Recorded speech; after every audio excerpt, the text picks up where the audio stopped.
야구의 도시, 부산의 사직 야구장. 경기가 열기를 더해가자 관중들은 오늘도 어김없이 부산의 노래를 부릅니다. 우리의 노래, 부산갈매기함 가자!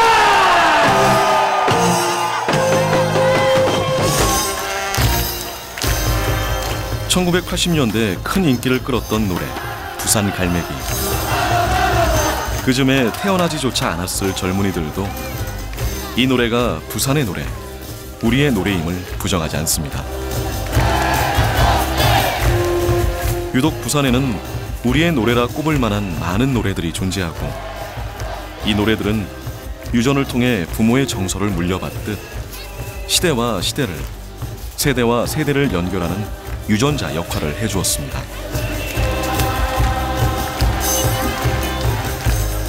그렇다면 우리의 노래, 부산의 노래들은 어떤 이야기를 담고 있을까요? 마치 한 장의 옛 사진으로 당시의 역사를 돌아보듯 부산의 옛 노래들을 통해 우리나라의 근대사를 돌아보고자 합니다.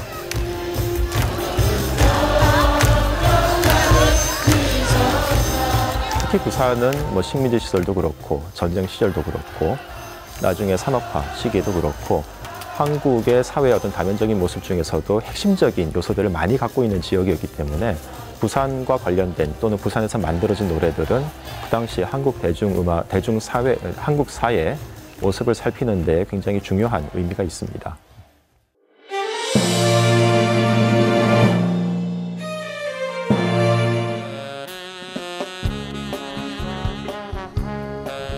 대한민국 제2의 도시, 아시아 최고의 수출 입항, 관광과 축제의 도시. 많은 수식어들이 부산을 화려하게 휘감고 있습니다. 부산은 옛부터 대륙으로 뻗어나가고 대양으로 진출하는 관문, 지리적 요충지였습니다. 발전이 빠른 반면 부산이라는 지리적 요충지를 노리는 열강들이 많았습니다. 부산항 국제여객터미널. 일본의 여러 도시로 향하는 대형 여객선이 매일 출발합니다. 부관페리 성이호가 분주하게 시모노세키행 화물들을 싣고 있습니다. 우리나라 선적의 성이호와 일본 선적의 하마유호가 매일 양 도시를 교차 운항합니다. 어둠이 내린 부산항. 성이호가 시모노세키를 향해 출항합니다. 여행에 들뜬 사람들, 아름다운 야경. 그러나 부산항의 모습이 늘 이렇게 아름답고 평화롭지는 않았습니다. 수십 년 전 사람들은 생존을 위해 혹은 강압적인 힘에 떠밀려 이 밤바다의 운명을 맡겨야 했습니다. 특히 그 서해안에 있었던 군산이라든가 목포는 주로 이제 호남 지방에 물자가 빠져나가는 항구였다면은 부산은 그보다는 물자도 물론 많이 빠져나갔지만은 사람들이 많이 오가는 다른 항구에 비해서는 그런 의미가 있었고요. 특히 일본을 가기 위해서는 당연히 기차로 부산까지 와서 부산항에서 배를 통해서 일본으로 갈 수밖에 없었죠. 그러다 보니까 부산 항구가 가지고 있는 의미는 많은 일본으로 가는 사람들이 만났다가 헤어지는 그런 장소로서의 의미가 부각될 수밖에 없었고, 또 일본으로 가는 사람들 중에는 유학을 간다든가 기타 다른 이유도 있겠지만은 상당히 많은 인력이 그야말로 이 땅에서 먹고 살 길이 막막해서 보다 나은 삶을 찾기 위해서 일본으로 건너가는 경우가 많았기 때문에 그런 데에서 생겨나는 삶의 애환이라든가 이런 것들이 일제강점기 당시에 발표되었던 부산 소재 가요, 울며진 부산항이라든가 연락선은 떠난다 같은 가사에 그대로 녹아들어가 있습니다.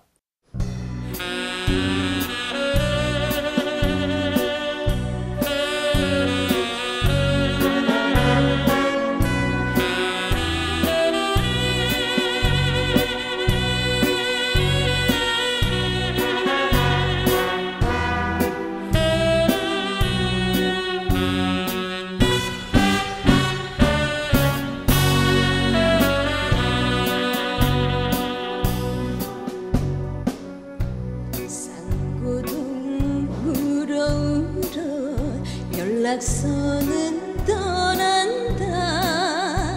잘 가서 잘 있어 눈물 젖은 손수건.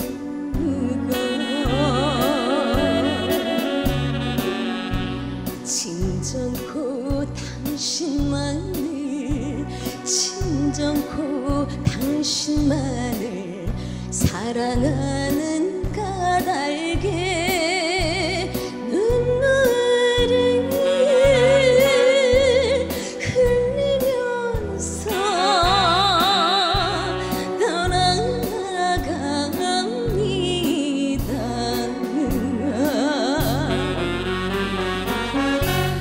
울지를 말아요.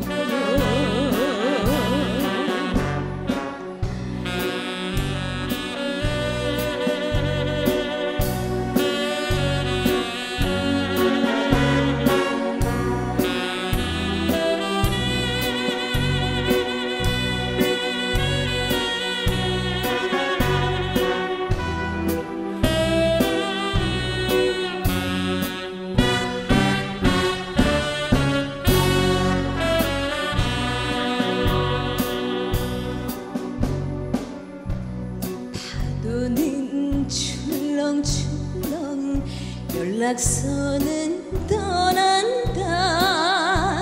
정대님 껴안고 목을 놓아 웁니다.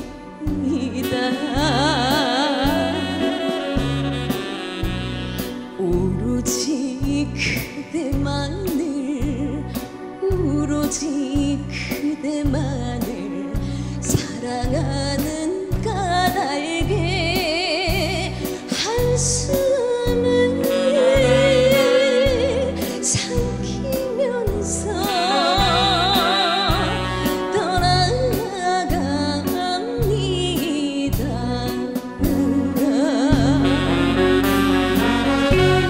울지를 말아요.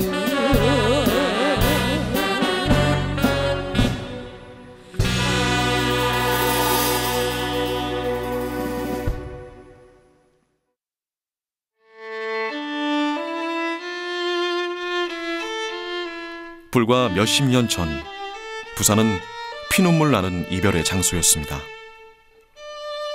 일본 제국주의는 식민지 정책의 모든 것을 부산에서 시작했습니다. 부산을 대륙 진출의 핵심 기지로 삼고 빠른 속도로 근대화시켜갔습니다. 당시 부산과 시모노세키를 오가던 부관 연락선은 일제강점기 수탈의 상징이었습니다. 수많은 사람들과 쌀, 가축, 자원들이 연락선에 실려 일본으로 넘어갔습니다. 연락선이 부산항을 떠날 때마다 조선 사람들의 고통은 커져갔습니다.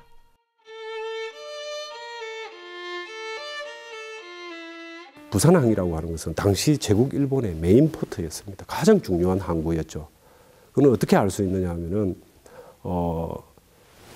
1910년부터 1945년까지 일본 제국 내의 모든 항구에 투하된 항만 건설비의 총액의 3분의 1이라고 하는 엄청난 돈이 부산항에 투하가 됐어요. 이것은 일본 국내 어느 항만보다도 부산항이 중요했다라고 하는 것을 반증하는 것이라고 생각하거든요. 청일전쟁의 승리로 조선의 철도 부설권을 획득한 일본은 1905년 서울과 부산을 잇는 경부선 철도를 개통하고 시모노세키와 부산을 잇는 부관 연락선을 취항시킵니다. 이 배를 연락선이라 부른 것은 이 배가 일본의 산요철도와 조선의 경부선 철도를 연결하는 철도 연락선이었기 때문입니다. 당시에는 서울에서 부산을 거쳐 도쿄로 향하는 노선을 상행선이라 불렀습니다. 수도 서울로 향하는 열차를 상행선이라 불러야 했지만 국권을 빼앗겼던 당시 조선의 수도는 서울이 아닌 도쿄였기 때문입니다. 일본의 철도망, 조선의 철도망, 그리고 두 철도를 연결하는 연락선 항로를 모두 갖춘 일본은 대륙 수탈의 구조를 완성하게 됩니다.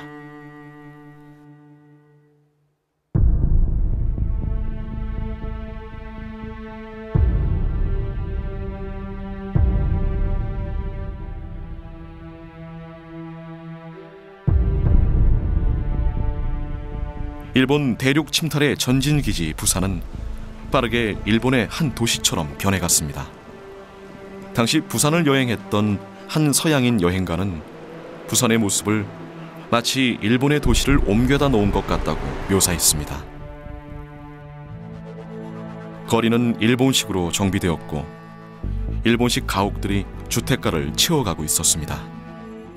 병원, 학교, 관공서들이 서양의 건축 양식으로 지어졌고 부산항이 내려다 보이는 용두산에는 일본 신사가 들어섰습니다. 아쉽게도 당시 조선 사람들의 생활 방식, 문화, 생각은 일본의 한계를 벗어날 수 없었습니다. 대중음악의 속성을 좀 생각을 해봐야 될 것 같은데요. 오늘날 우리는 그야말로 글로벌한 세계를 살고 있지만은 1930년대 사람들이 경험할 수 있었던 또 상상할 수 있었던 세계의 범위는 그보다 훨씬 좁았습니다. 바로 그 범위가 당시 일본이 구축했던 이른바 제국의 범위라고 볼 수가 있고요. 그 안에서 한국의 초창기 대중음악이 생겨나고 발전을 했기 때문에 일단은 그 세계를 크게 벗어나지 못했던 거죠. 그래서 일본 대중음악의 영향이 그 당시에는 강할 수밖에 없었던 겁니다. 일본 규슈와 혼슈를 가르는 간몬 해협. 그 가장자리에 익숙한 이름의 도시 시모노세키가 있습니다. 해협의 바닷길을 통해 일본 깊숙이 올라갈 수 있고 일본 간선철도와 부관 연락선이 모이는 곳이라 오래전부터 교통의 요충지였습니다. 시모노세키역 항구와 가까운 카이쿄 유메 광장에는 독특한 조형물이 설치되어 있습니다. 이 자리에는 시모노세키역의 철도와 연락선이 곧바로 접선할 수 있는 철도 부두인 잔교가 있었는데 바다를 매립해 새 역사를 지으면서 잔교터에 기념물을 설치한 곳입니다. 석판에 새긴 부조물, 기차에서 내려 곧바로 연락선에 오를 수 있었던 옛 역의 모습은 일제강점기 부산항, 부산역의 모습과 닮았습니다. 동판에는 부관 연락선의 취항부터 폐전 후 운항이 종료될 때까지의 역사가 짤막하게 기록되어 있습니다. 흥미로운 것은 연락선들의 이름입니다. 창경환, 덕수환, 우리에게 익숙한 이름들이 연락선 이름으로 사용되었습니다. 부관 연락선이 처음 취항할 때 두 척의 선박이 취항을 하게 됩니다만 하나는 이키환이고 두 번째는 스시마환입니다. 이키와 스시마 같은 경우에는 대한해협 사이에 위치하죠. 이 대한해협을 건너는 시점이라고 볼 수 있습니다. 그런데 합방이 되고 나면은 조금 더 큰 선박인 고려환, 그다음에 신라환 이렇게 해서 조선의 시대를 나타내는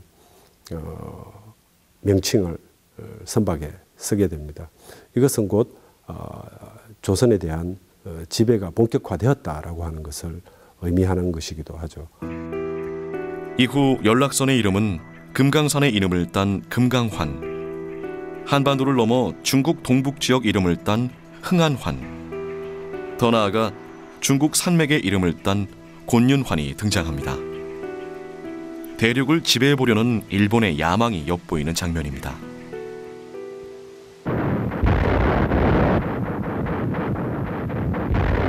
일제강점 말기, 아시아 태평양 전쟁은 최악의 상황으로 치닫습니다. 조선의 젊은이들은 강제로 연락선에 태워져 아시아 곳곳에 이름도 모르는 전쟁터로 끌려나갔습니다.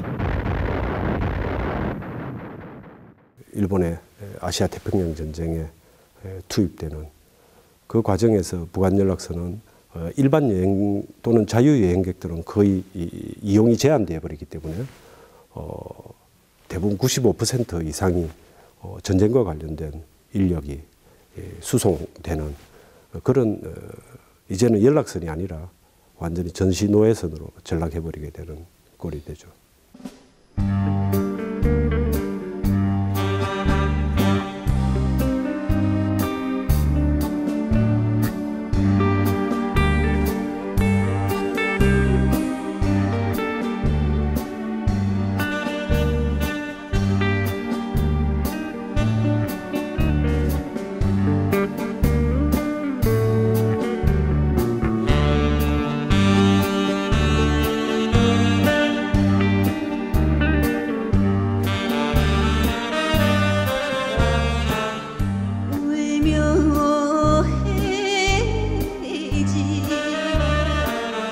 부산항 돌아가 보니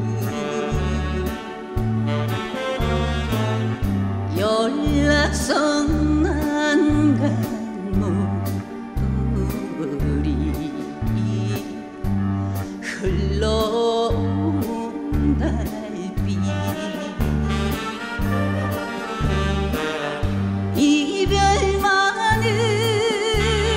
이별만은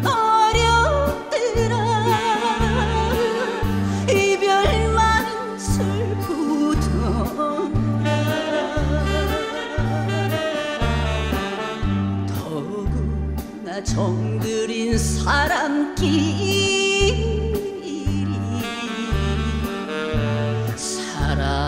사랑끼리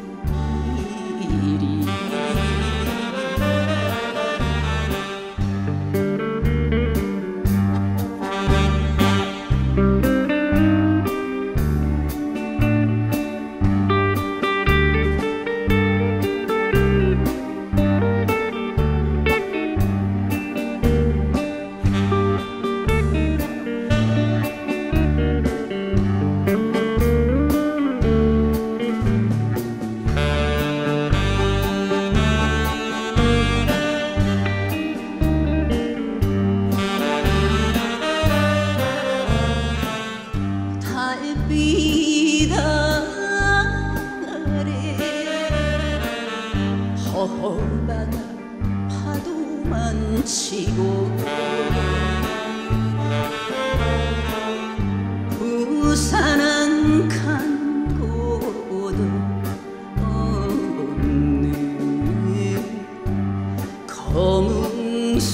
검은수평선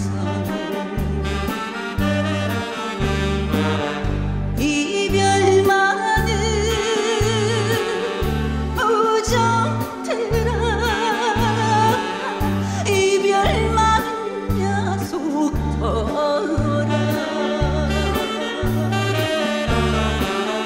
더구나 못 잊을 사람끼리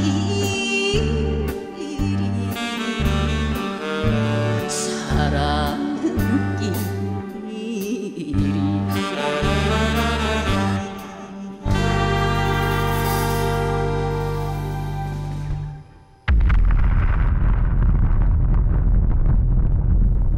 (1945년 8월) 인류 최초의 원자폭탄이 히로시마에 투하되었습니다. 3일 후 나가사키에 또 하나의 원자폭탄이 투하되면서 일본은 무조건 항복을 선언합니다. Southern Korea. Yank troops received a roaring welcome from a people who had been under the Japanese lash for nearly 40 years. Surrender ceremonies were held in the throne room of the governor's palace at the capital city of Seoul. 기나긴 전쟁은 끝이 났고 일제강점기도 막을 내렸습니다. The capitulation of all enemy forces in the American occupation zone was taken by Lieutenant General John Hodge, 24th Corps commander. 조선은 나라를 되찾았고 일제의 핍박을 피해 일본으로 만주로 떠나야 했던 사람들은 꿈에도 그리던 고향으로 돌아올 수 있게 되었습니다. 식민 지배의 상징이던 일본 총독부 광장에 일장기가 내려오고 성조기가 개양되었습니다.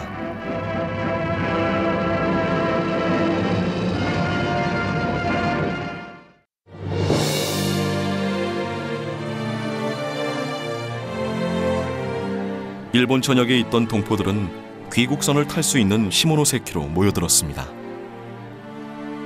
그러나 시모노세키 연안에는 미군이 설치한 기뢰가 널려 있었고 동포들은 인근 센자키 항으로 하카타 항으로 옮겨가 귀국선을 기다렸습니다. 귀국선을 타는 일은 쉽지 않았습니다. 배는 많지 않았고 타려는 사람은 너무나 많았습니다. 줄인 배를 채워줄 식량 배급도 원활하지 않았고 밤이슬을 피해 누울 곳조차 없었습니다. 그러나 이러한 고통이 귀국의 염원을 막을 수는 없었습니다.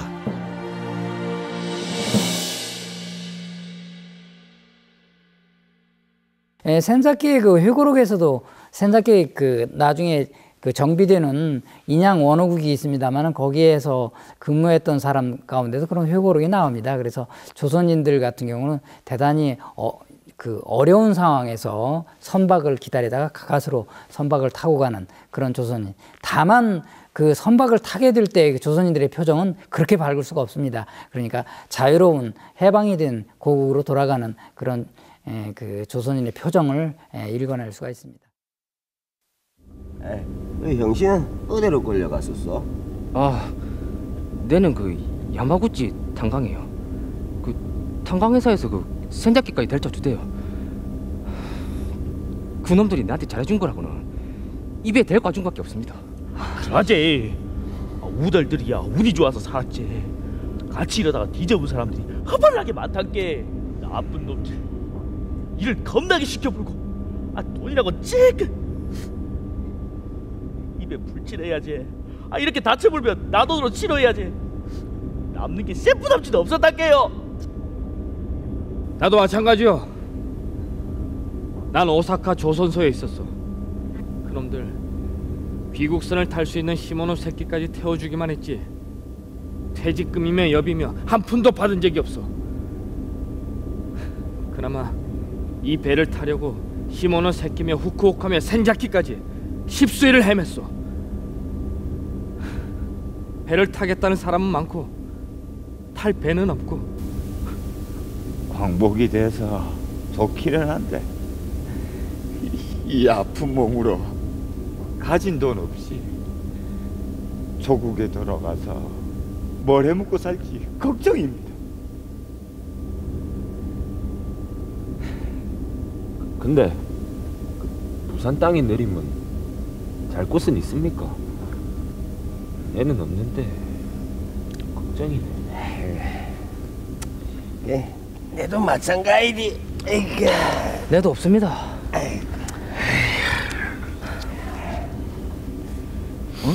엄마?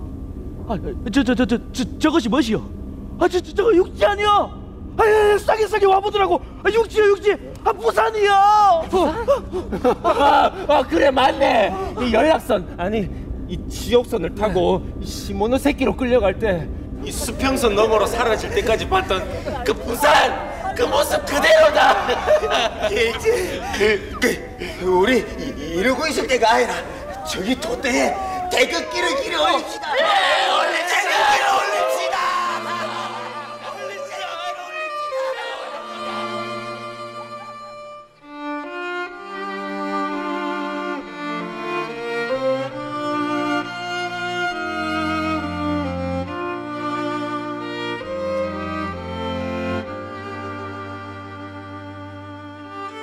돌아오네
몇 번을 울었던가 자양